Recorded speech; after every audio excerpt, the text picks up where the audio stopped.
몇 해 전에 북한 개성공단에 다녀온 적이 있습니다. 사실 다 우리 땅인데 거기도 여권이 있어야 하고 출입국 심사를 받아야 하는 현실이 참 안타까웠습니다. 그러나 안타까움은 잠시고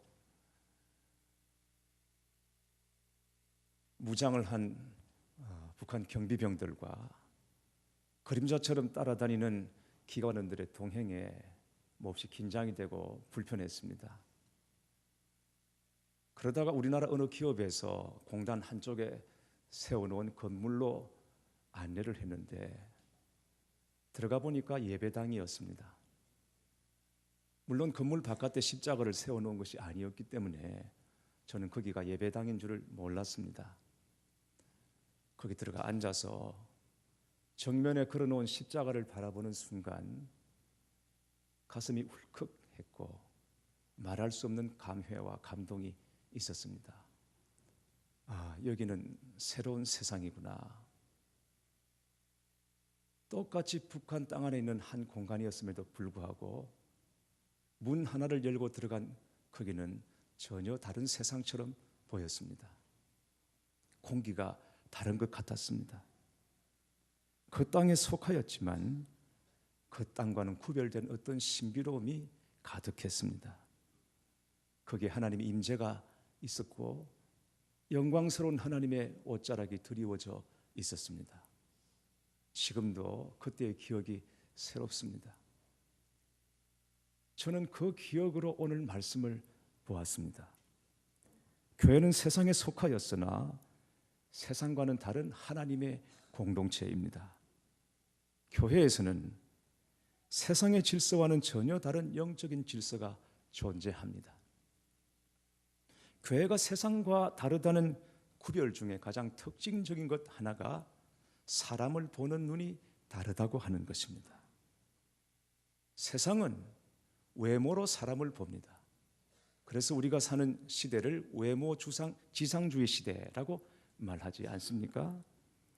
그런데 사람의 외모가 다 다른 것처럼 사람을 대하는 태도도 다 다르다고 하는 것입니다. 외모에 따른 차별이 있습니다.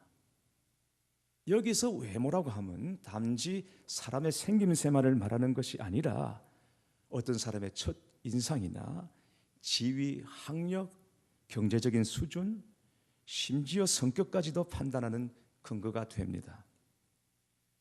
그 안에서 사람을 나누고 구분해서 같은 부류의 사람끼리 어울리기를 좋아합니다. 배운 사람, 못 배운 사람, 있는 사람, 없는 사람, 높은 사람, 낮은 사람. 그러나 교회는 다른 공동체라고 하는 것입니다. 하나님은 사람을 외모로 보지 않으십니다.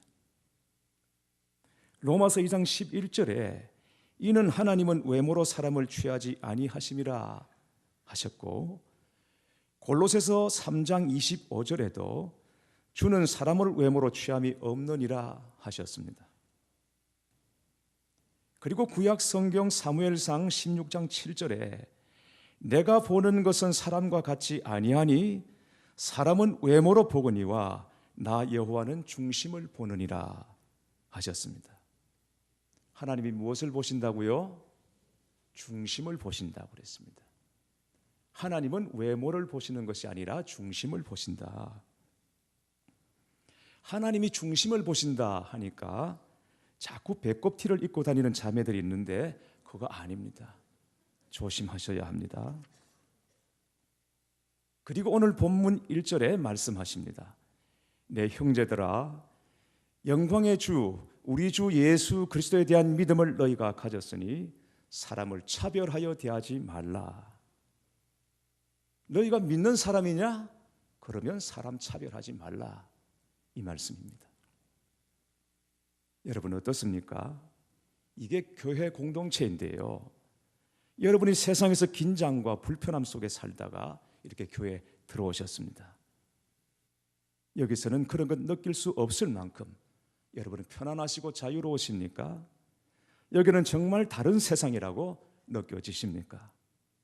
여기도 똑같이 한 세상이지만 문 하나 열고 들어온 이 공동체가 적어도 사람을 바라보고 대하는 데 있어서만은 세상과는 다른 구별됨과 신비함이 있다고 여러분 느껴지십니까?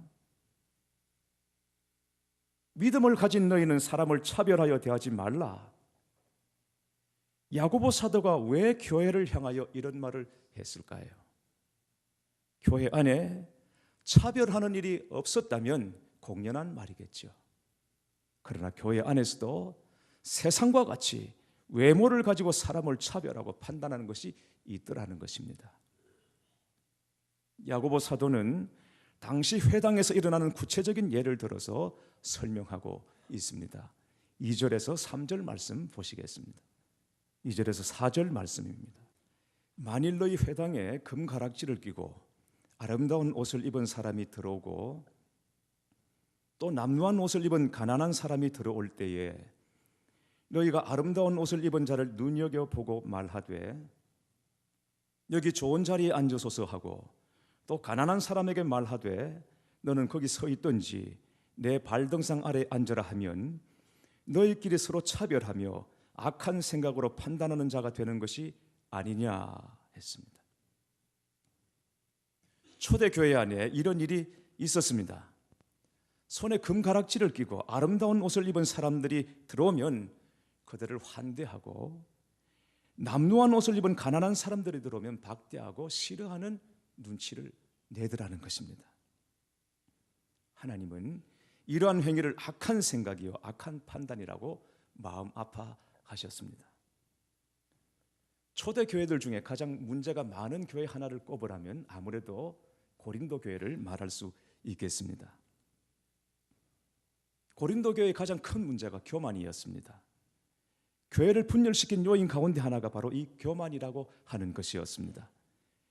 고린도전서 1장부터 보시면 자주 등장하는 단어가 자랑이라는 말입니다. 일부 고린도 교회 성도들 가운데 그릇된 우월감으로 형제 자매들을 얕잡아 보고 약한 자들에게 상처를 주는 사람들이 있었습니다. 그로 인하여 서로 원망하며 적대시하고 교회를 분열하게 만드는 일이 일어나더라는 것이죠. 무엇을 자랑하느냐? 자랑하는 자들은 이른바 소피아라고 하는 지식을 자랑했습니다. 지식에 대한 우월감을 가지고 있었습니다. 자신들이 가지고 있는 지식이 곧 믿음이라고 생각했습니다. 여러분, 그건 아니지 않습니까? 내가 가지고 있는 지식이 내 믿음은 아니지 않습니까? 내가 성경을 알았다고, 성경을 이해했다고, 배웠다고, 성경을 이해하고 있는 그 지식이 곧 내 믿음은 아니지 않습니까? 그러나 그들은 자신들의 지식이 곧 믿음이라고 생각했고 그 지식으로 말미암아 구원을 얻게 되리라는 그런 생각을 하고 있었던 것이죠. 그리고 그 지식으로 스스로를 높이고 상대방을 격하시키는 바람에 교회가 어려움에 빠지게 되었습니다. 이게 고린도 교회의 현실이었습니다. 그래서 사도 바울은 고린도전서 1장 27절에서 29절에 고린도 교회 안에 있는 교만과 자랑의 문제를 깨뜨리기 위해서 이렇게 말하고 있습니다. 하나님께서 세상에 미련한 것들을 택하사 지혜 있는 자들을 부끄럽게 하려 하시고 세상에 약한 것들을 택하사 강한 것들을 부끄럽게 하려 하시며 하나님께서 세상에 천한 것들과 멸시받는 것들과 없는 것들을 택하사 있는 것들을 폐하려 하시나니 이는 아무 육체도 하나님 앞에서 자랑하지 못하게 하려 하심이라 했습니다. 오늘 본문 5절 이하의 말씀과 일맥상통하는 내용입니다. 사실은 바울 자신이 육체를 자랑하고 살았던 사람이었습니다. 주님 만나기 전에 바울의 이름이 뭐였죠? 네, 사울이었습니다. 큰 그릇이라는 뜻입니다. 나면서부터 사람들이 그렇게 불렀습니다. 너는 큰 그릇이다. 너는 큰 인물 될 거다. 자신도 그렇게 믿었습니다. 스스로 자신을 유대인의 자존심이라 여기며 사울이라는 이름에 합당한 삶을 살기 위해서 애쓰고 노력했습니다. 그러다가 다메섹에서 십자가의 주님을 만나게 되죠. 거기서 자신의 전 존재가 깨어졌습니다. 십자가 앞에 서보니 너무너무 부끄러웠습니다. 자신이 너무 부끄러워서 견딜 수가 없었습니다. 사울이라는 그릇으로 하나님을 위해 할 수 있는 것이 아무것도 없다는 것을 깨달았습니다. 그래서 자신의 이름을 바꾸죠. 바울이라고 말합니다. 작은 그릇이라는 뜻입니다. 이전에 자신이 믿고 자랑했던 것으로서는 단 한 가지도 주님을 기쁘시게 할 것이 없다는 것을 알고 난 다음 다만 주님 앞에 자신을 작은 그릇으로 내놓았을 뿐입니다. 이게 십자가의 은혜요, 이게 십자가의 능력인 줄 믿습니다. 십자가 앞에서는 내 자랑이 다 사라집니다. 그래서 진짜 십자가를 체험하고 나면 허리를 숙이게 됩니다.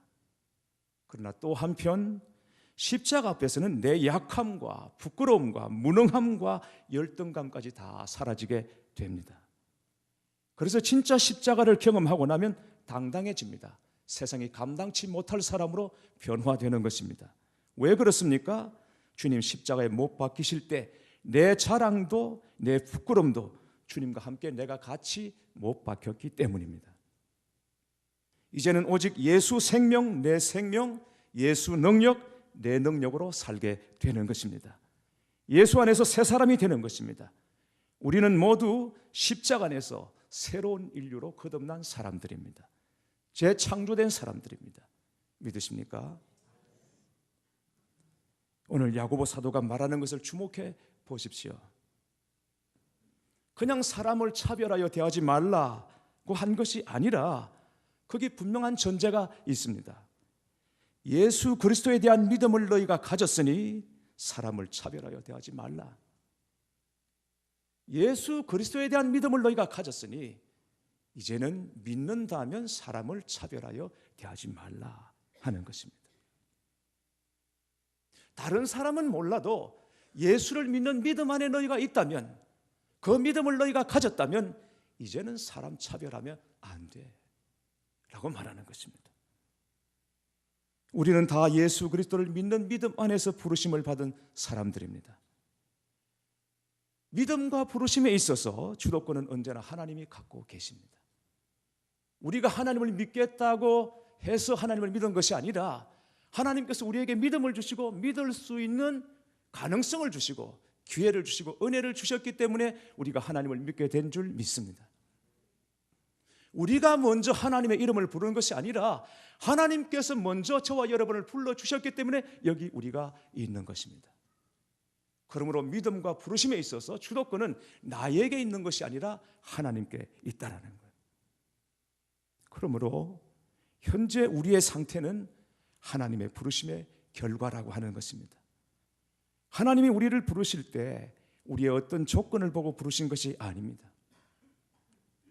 로마서 5장 8절 말씀을 기억하십니까? 우리가 아직 죄인 되었을 때에 그리스도께서 우리를 위하여 죽으심으로 하나님께서 우리에 대한 자기의 사랑을 확정하셨느니라. 우리가 죄인 된 중에 하나님의 부르심을 받은 사람들입니다. 죄를 먹고 마시고 살아가는 중에도 그게 죄인 줄을 몰랐습니다. 날마다 죄를 먹고 마시고 살아갑니다. 그게 죄인 줄을 몰랐습니다. 그런 중에 하나님께서 저와 여러분을 불러주신 것입니다. 죄 짓는 중에 우리는 부르심을 받은 사람들입니다. 남들보다 좀 더 선하거나 남들보다 좀 더 나은 것이 있어서 부르심을 받은 것이 아니라는 것입니다. 그러니까 피차에 우리는 서로 자랑할 것도 없고 못할 것도 없는 그런 사람들인 거죠. 남들과 비교해서 자랑하는 것이 있다면 부끄러운 일입니다. 남들과 비교해서 반대로 위축되었다면 그것도 역시 부끄러운 것이라고 하는 것입니다. 5절 말씀 보십시오. 내 사랑하는 형제들아 들을지어다. 하나님이 세상에서 가난한 자들을 택하사 믿음에 부요하게 하시고 또 자기를 사랑하는 자들에게 약속하신 나라를 상속으로 받게 하지 아니하셨느냐. 교회 여러분, 여러분에게 믿음이 있습니까? 여러분 믿으십니까? 하나님을 믿으십니까? 그러면 세상 그 누구보다도 여러분이 부요한 자입니다. 여러분 하나님 사랑하십니까? 그러면 하나님 나라의 상속자가 되신 것을 믿으셔야 합니다. 이보다 더 큰 부요가 없고 이보다 더 큰 은혜가 없다는 사실을 믿으시기를 축원합니다. 왜? 하나님의 것이 다 내 것이니까. 그러니까 이제는 외모로 서로를 보는 것이 아니라 믿음을 가진 형제로 서로를 바라보고 같이 하나님 나라를 상속받은 자로 서로를 바라볼 수 있어야 할 것입니다. 오늘 이후로 우리 모두가 서로에게 그렇게 발견되어지기를 주님의 이름으로 축원합니다. 전에 부목사로 사역할 때 참 특별한 전도사님이 있었습니다. 지금은 목사가 되었지만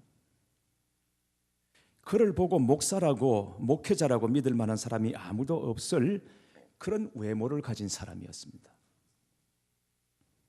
처음 부임해서 이삿짐을 푸는데 집안에 웬 사람이 들어오는데 몸이 돌덩이처럼 단단하고 흠상궂게 생긴 사람이 들어와서 떡 버티고 서는 것입니다.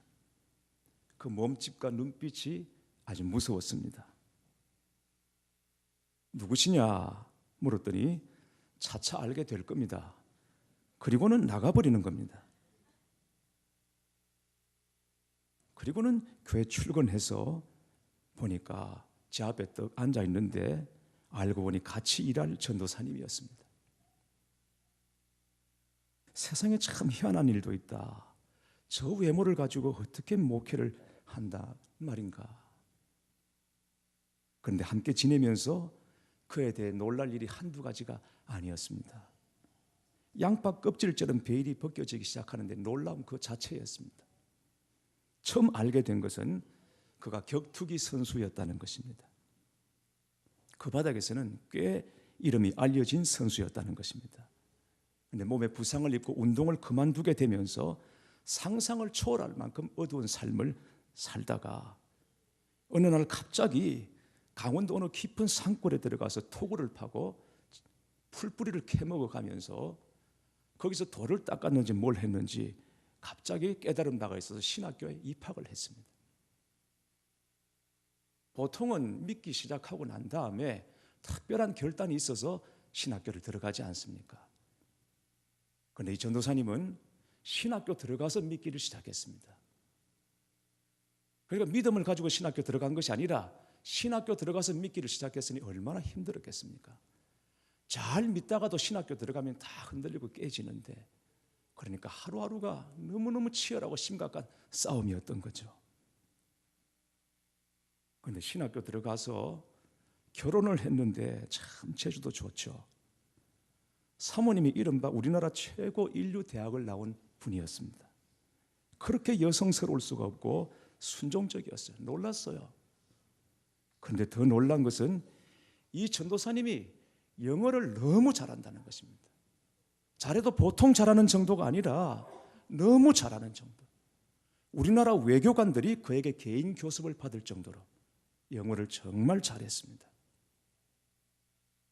경상도 산골 사람이라서 한국말을 하면 굉장히 투박하고 거칩니다. 근데 영어를 말하면 그렇게 고급스러울 수가 없어요. 정말 잘해요. 그러니까 생긴 분위기하고 이게 영어하고 연결이 안 되니까 사람이 너무너무 당황스러운 거죠. 아주 혼란스러운 거죠. 영어를 하니까 교회 안에서 외국인 담당 목회를 했는데 대부분 외국인들이 동남아 등지에서 온 노동자들이었습니다. 외국인 노동자들이 우리나라에 와서 겪는 어려움 중에 하나가 체불임금 문제 아닙니까? 그런 일이 있을 때마다 현장으로 달려갑니다. 가서는 사업주에게 긴 말 하지 않습니다. 그냥 장갑 끼고 손가락을 꺾습니다. 마디를 꺾죠. 그리고는 서로 좋게 해결하시죠. 한마디 하면 웬만한 문제는 다 해결됩니다. 그런 전도사님이 저하고 아버지 학교를 같이 했는데 어느 날 아버지 학교를 마치고 돌아오는 길에 한강 탄천 으슥한 곳에 차를 세우더니 비장한 표정으로 제게 말했습니다.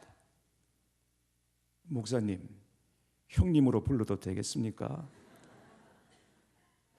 아니, 나 동생 있으니까 그냥 목사님으로 부르면 안 될까? 나 무서워서 그래. 그럼 허락하신 줄 알고 그렇게 부르겠습니다. 제 의사와는 전혀 상관없이 제 의사는 중요하지가 않았던 거죠. 그런데 제가 진짜 그 전도사님에 대해 놀란 것은 그 안에 있는 영혼을 사랑하는 마음이었습니다. 그 힘없고 약한 외국인 노동자들 한 사람 한 사람을 얼마나 사랑하는지 저는 도저히 따라갈 수 없는 사랑과 열정과 눈물과 순수함을 가지고 그들을 섬기고 돌보았습니다. 지금도 그를 떠올리면 정말 사람 외모로 판단할 거 아니라는 생각이 듭니다. 어느 교회 성도님의 이야기입니다. 그는 교회에서 중직자이고 또 고위 공무원으로 사람들이 부러워할 만한 지위를 가지고 있었습니다. 또 물려받은 재산도 많아서 남에게 아쉬운 소리 한 번 하지 않았습니다. 교회에서도 열심히 봉사하고 헌금도 많이 했습니다. 어느 누구도 그에게 함부로 하지 못했습니다. 그런데 그에게 한 가지 부족한 것이 있었는데 바로 사랑이었습니다. 그 교회는 남편을 일찍 천국으로 보내고 자식 둘을 키우면서 말년에 큰 병을 얻어서 거동을 하지 못하는 권사님 한 분이 계셨습니다. 권사님은 주일 예배만 겨우 드릴 수 있는 연약한 몸을 가지고 있었지만 얼굴만은 언제나 밝고 평안했습니다. 한 번은 목사님과 신방대원들이 그 권사님 집에 신방을 갔습니다. 예배를 마치고 다과 시간에 이런저런 얘기를 나누었는데 그런데 이분이 그 권사님을 위로한다면서 이런 말을 했습니다. 이렇게 병으로 고생하시는 것보다 차라리 괴로운 세상을 떠나서 하나님께 가는 것이 좋지 않겠습니까? 이 직설적인 말에 같이 있던 목사님과 성도들이 놀란 표정으로 권사님의 입만 주시했습니다. 권사님이 조용히 대답했습니다. 하나님은 저에게 물질과 건강을 주지 않으셨습니다. 가난과 질병을 주셨죠. 그런데 가난하니 가난한 사람들의 마음을 알 수 있었습니다. 또 병들어 집에만 누워 있으니 기도할 시간이 충분합니다. 하나님은 저를 교인들을 위해 기도하라고 부르셨습니다. 저는 그 부름에 맞게 살고자 합니다. 아무개님은 하나님이 재물과 권세를 주셔서 남을 돕도록 부르셨는데 당연히 그 부르심에 따라 사람들을 돕고 계시지요. 권사님의 말을 들은 그는 한동안 고개를 들 수 없었다고 합니다. 사랑하는 교회 여러분, 오늘 우리가 보았던 본문 바로 앞 야고보서 1장 27절에 보면 하나님 앞에서 경건하고 더러움 없는 경건은 세속에 물들지 않는 것이라고 했습니다. 세속이 무엇입니까? 세속이란 세상의 가치관이요, 세상의 눈으로 바라보는 것, 그게 곧 세속입니다. 그러니 세상의 가치관이나 세상의 눈으로 사람을 보면 차별할 수밖에 없습니다. 누가 더 배웠느냐, 누가 못 배웠느냐, 누가 더 가졌느냐, 못 가졌느냐, 누가 있느냐, 없느냐, 누가 높으냐, 낮으냐. 세속의 눈, 세상의 가치관으로 보면 사람을 차별해서 대할 수밖에 없습니다. 그러나 하나님 안에서는 다릅니다. 하나님은 오직 믿음으로만 구별하십니다. 세상에서는 하찮게 여기는 믿음이 하나님께서는 가장 귀하게 보시는 것, 하나님께서는 가장 값진 것이라는 사실이죠. 우리는 다 이 믿음을 가진 사람들입니다. 믿음의 크기와 분량의 차이가 있을지언정 믿음 없이 오늘 이 자리에 나온 분들은 아무도 안 계십니다. 하나님은 바로 이 믿음을 보십니다. 그러므로 우리도 이 믿음으로 서로를 바라볼 수 있기를 바랍니다. 믿음은 사람을 차별하지 않습니다. 차별 가득한 세상에서 차별하지 않는 믿음으로 구별된 성도들이 되시기를 주님의 이름으로 축원합니다. 그리고 세상과는 다른 제1교회 공동체를 만들어 나가시는 저와 여러분 우리 모두가 되시기를 주님의 이름으로 축원합니다.